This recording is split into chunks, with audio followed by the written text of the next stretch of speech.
My aunt accidentally contacted me while venting about me to the family. I overheard her say, "He's just a pathetic ATM who thinks money makes him worth something." I remained silent, then terminated every payment I'd been making. 4 days later, they were flooding my phone yelling. I, 34M, never thought a pocket dial would change my entire relationship with my family. But sometimes the universe has a twisted sense of humor. It was a Tuesday evening when my phone buzzed with an incoming call from my aunt. I almost didn't answer. I was exhausted after a 14-hour day at the office, and honestly, I knew she probably needed money again. But guilt won over fatigue, and I picked up. I said hello, but instead of her usual cheerful greeting, I heard her voice in the background, muffled but clear enough. She was talking to someone else, completely unaware that her phone had dialed my number. My aunt was telling someone about the family gathering they'd planned for the weekend. She mentioned how everyone would be there, including me, and how they needed to make sure I felt welcome because, and I quote exactly what I heard, "He's just a pathetic ATM who thinks money makes him worth something." The other person laughed, and my aunt continued, saying that I was so desperate for family acceptance that I'd keep throwing money at problems, thinking it would make them love me. I sat there in my car, engine still running in my driveway, listening to the woman who had helped raise me after my parents died reduce me to nothing more than a walking bank account. She talked about how I'd been paying for my cousin's college tuition, how I'd covered my uncle's medical bills, how I'd been sending monthly checks to help with my grandmother's care. She called it my pathetic attempt at buying love and respect. The conversation went on for about 10 minutes. She told whoever was listening that the family had a running joke about how easy it was to manipulate me. All they had to do was mention struggling with bills or needing help with something, and I'd immediately offer to pay. They called me their little money printer behind my back. I hung up without making a sound. My hands were shaking, and I couldn't tell if it was from anger or heartbreak. Maybe both. That night, I sat in my home office, staring at my computer screen. I pulled up my banking app and scrolled through months of transactions. There it was, laid out in black and white. The systematic financial bleeding that had been going on for 3 years. Monthly payments to my aunt for my grandmother's assisted living facility, $2,800. My cousin's college expenses, $1,500 monthly, plus I'd paid for his car, his laptop, his spring break trip. My uncle's medical bills from his surgery, $15,000 in total. My other cousin's wedding, $8,000. The down payment on my aunt's new house, $25,000.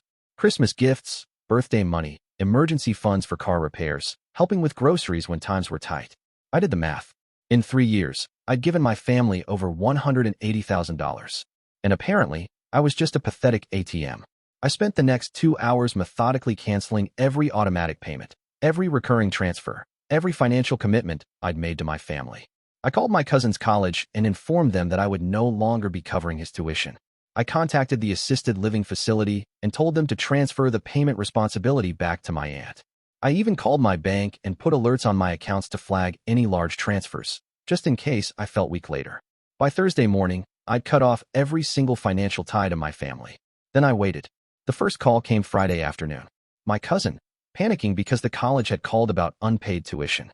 He asked what was going on, why the payments had stopped, if there was some kind of banking error. I told him calmly that there was no error and that he'd need to figure out his own financial situation from now on. He asked why I was suddenly cutting him off, and I told him to think about it. He insisted he had no idea what I was talking about, so I said that sometimes people say things they don't realize others can hear. He got quiet real quick. My aunt called 6 hours later, furious. She demanded to know why I'd left my grandmother without care, why I was being so selfish and cruel. She told me that family was supposed to stick together, that I was abandoning everyone who had supported me over the years. I asked her what kind of support she thought she'd given me. She listed things like inviting me to family gatherings, including me in holiday celebrations, treating me like a real family member. I asked her if she remembered making a phone call on Tuesday evening, and the line went dead silent. She tried to backtrack, saying that sometimes people vent and don't mean what they say, that I was taking things out of context. She insisted that she loved me and that the family genuinely cared about me, not just my money. I told her that if that was true, they could prove it by managing their own finances. I said that since I was apparently just a pathetic ATM, they wouldn't miss me anyway. Saturday brought a flood of calls. My uncle, demanding to know why I was trying to destroy the family. My other cousin, crying about how her credit cards were maxed out and she needed help with rent. My grandmother's care facility, asking about the overdue payments. Each conversation followed the same pattern. They started with anger, moved to guilt, then tried bargaining, and finally ended with threats. My uncle told me I was dead to them if I didn't start the payments again. My cousin said I was proving that I really was just a selfish rich guy who didn't care about anyone. My aunt called me heartless and cruel. The irony wasn't lost on me. For 3 years, I'd been the one reaching out, checking on everyone, offering help before they even asked. Now that the money was gone, suddenly I was the bad guy for not being more family-oriented. Update 1. The weekend family gathering happened without me. I'd already decided not to go, and frankly, after the week I'd had, I wasn't welcome anyway. But I heard about it through my grandmother, who called me Sunday evening. She was the only one who didn't immediately attack me about the money. Instead, she asked if I was okay, if something had happened to make me pull back from the family. I told her about the phone call, about what I'd heard, about how I'd been viewed by everyone I'd been helping. My grandmother was quiet for a long time. Then she told me something that changed everything. She said that she'd been paying for her own assisted living all along. My aunt had been collecting the money from me and keeping it, telling my grandmother that I was being generous, but that the family was handling the actual payments. My grandmother had been using her own Social Security and savings to cover her expenses, never knowing that I was sending thousands of dollars monthly specifically for her care. That night, I couldn't sleep. I spent hours going through old texts, emails, and bank statements. I started seeing patterns I'd missed before. Times when I'd sent money for specific emergencies that seemed to resolve themselves suspiciously quickly. Requests for help that were always just under the amount that would make me ask too many questions. My family hadn't just been taking advantage of my generosity. They'd been running a systematic con game. Monday morning, I called my lawyer. I wanted to know if I had any legal recourse, particularly regarding the money I'd been sending for my grandmother's care. He told me that proving fraud would be difficult since the money had been given voluntarily, but he agreed to look into it. I also called my grandmother's facility directly and paid her bill for the next 6 months, with explicit instructions that the money could only be used for her care and that no one else was authorized to make changes to her account. The calls from my family had stopped after the weekend, but I knew it was just the calm before the storm. They were probably regrouping, figuring out their next strategy. Tuesday brought a surprise. My cousin, the one whose college I'd been funding, showed up at my office. He somehow got past security and was waiting in the lobby when I got back from lunch. He looked terrible, exhausted, stressed, probably hadn't slept much. He asked if we could talk privately, and against my better judgment, I agreed. We went to the coffee shop across the street. He told me that he'd talked to his mother about the phone call, and she'd finally admitted to what had been going on. He said he'd had no idea about the family's attitude toward me, that he genuinely thought I was just being generous because I cared about them. He apologized for not questioning why I was paying for so much, for not insisting on handling his own expenses, for being part of the system that had been bleeding me dry. He said he dropped out of college that morning and was looking for a job to pay his own way. I asked him why he was telling me this, and he said that he wanted me to know that at least one person in the family actually gave a damn about me as a person, not just as a source of money. It was the first genuine conversation I'd had with a family member in years, maybe ever. But I also knew that one person's guilt didn't undo 3 years of systematic manipulation. Update 2. By Wednesday, the family had clearly decided on their new strategy: public humiliation. My aunt started posting on social media about how I'd abandoned the family, how I was letting my own grandmother suffer, how money had corrupted me into someone cold and heartless. She painted a picture of herself as the devoted niece who'd been holding the family together while I lived in my ivory tower, throwing money around when it was convenient, and pulling it away the moment things got difficult. She made it sound like I was a fair-weather relative who'd bailed at the first sign of trouble. The posts were getting traction. Friends and extended family members were commenting, taking sides, asking what had really happened.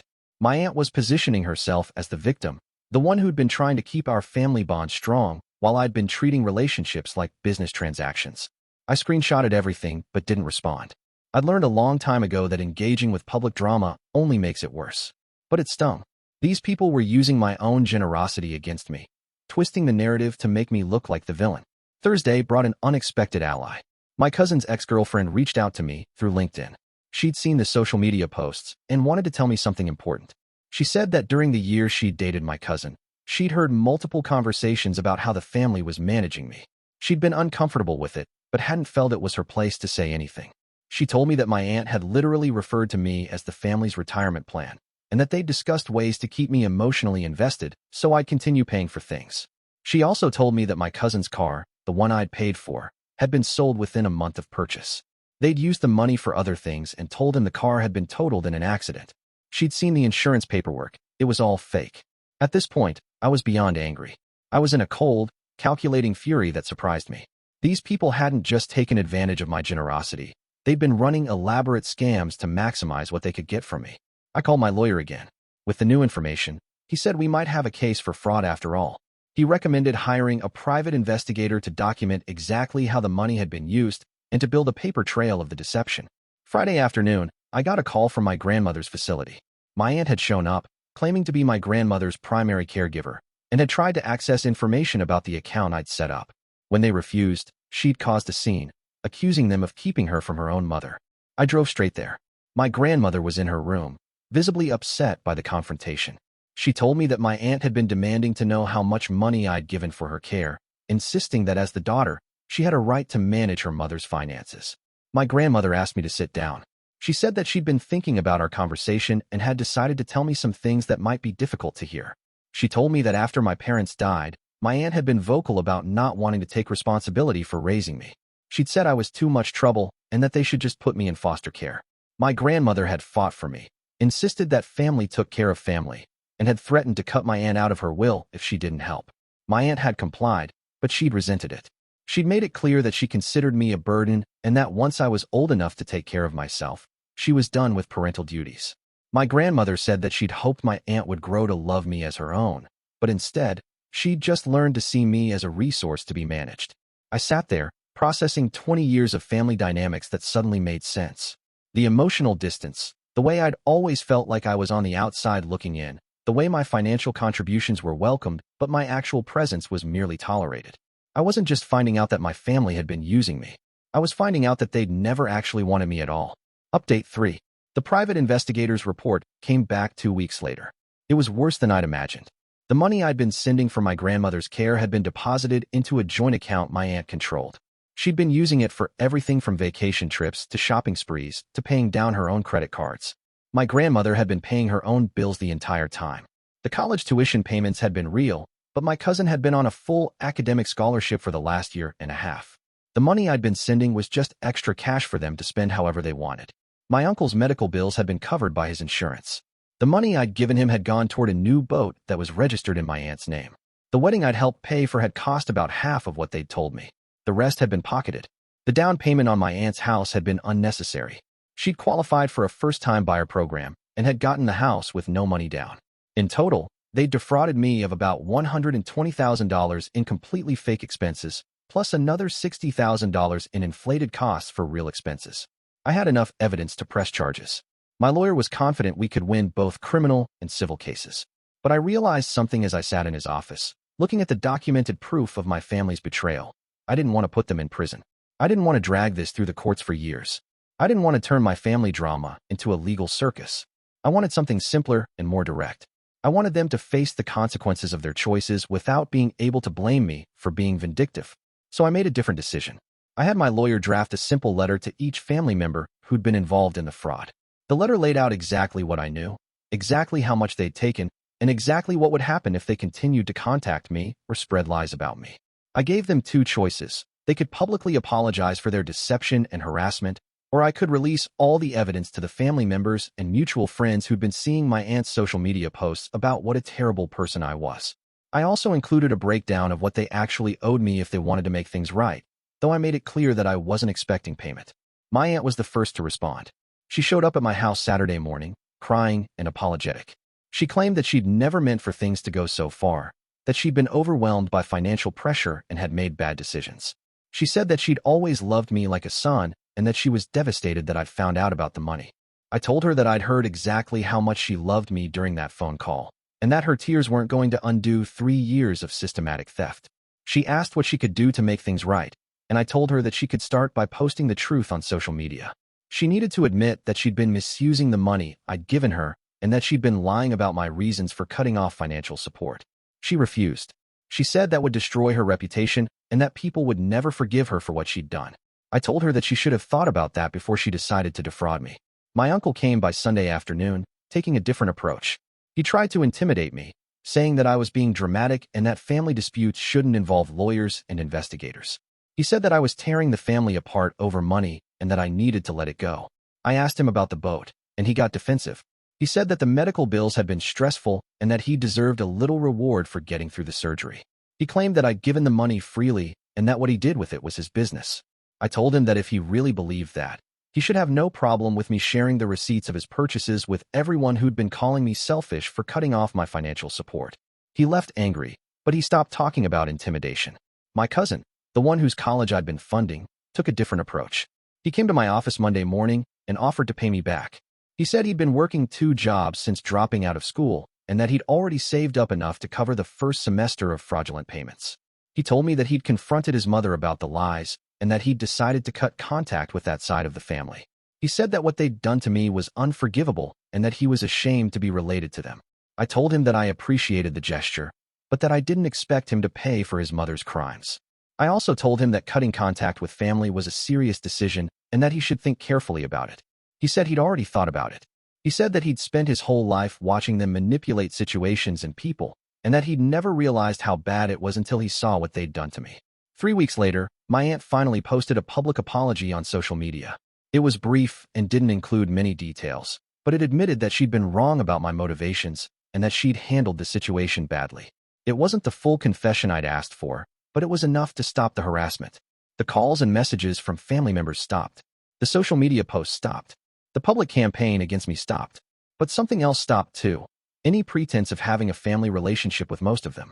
My cousin, the one who'd apologized, stayed in touch. He'd get coffee with me occasionally and update me on his life. He was working his way through community college and seemed to be doing well. My grandmother and I talked regularly. I continued paying for her care, but now I did it directly through the facility, with no intermediate family members involved. Everyone else became strangers. I ran into my aunt at a grocery store about 2 months later. She tried to make small talk, asking how I was doing, mentioning that she missed seeing me at family gatherings. She acted like we were working our way back to a normal relationship. I told her politely that I was doing well and that I hoped she was too, but I didn't engage beyond that. She asked if I thought we'd ever be able to move past what had happened, and I told her the truth. I didn't think so. She looked hurt, but I realized that I felt nothing. No guilt, no sadness, no anger. Just a kind of neutral distance that I'd never experienced with family before. I used to think that family was about unconditional love and support. I thought that blood relationships meant something special, that family members would be there for each other no matter what. I learned that family can be just as fake and manipulative as any other relationship. The difference is that family members have more access to hurt you and more social protection when they do. I also learned that setting boundaries isn't cruel, even when people try to make you feel like it is. Protecting yourself from people who see you as a resource rather than a person isn't selfish, even when they're family. Most importantly, I learned that you can't buy love or respect or genuine relationships. People who see you as an ATM will never see you as anything else, no matter how much money you give them. These days, I'm more careful about who I trust and why. I still help people, but I do it thoughtfully, with clear boundaries and realistic expectations. I've built relationships based on mutual respect rather than financial dependence. I don't regret cutting off the payments.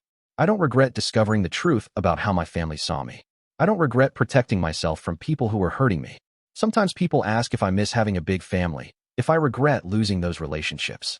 The answer is that I don't miss relationships that were never real in the first place. I miss the idea of having a loving, supportive family, but I never actually had that. What I have now is better. A small circle of people who actually care about me, honest relationships built on mutual respect, and the knowledge that I'm valued for who I am, not what I can provide. That accidental phone call was the best thing that ever happened to me. It hurt like hell at the time, but it freed me from a situation that was slowly destroying my sense of self-worth. I'm not a pathetic ATM. I'm not desperate for love that I have to buy. I'm not worth less than what I can financially contribute. I'm just a person who deserves to be treated with respect and honesty, like everyone else. And now I have relationships that actually give me that.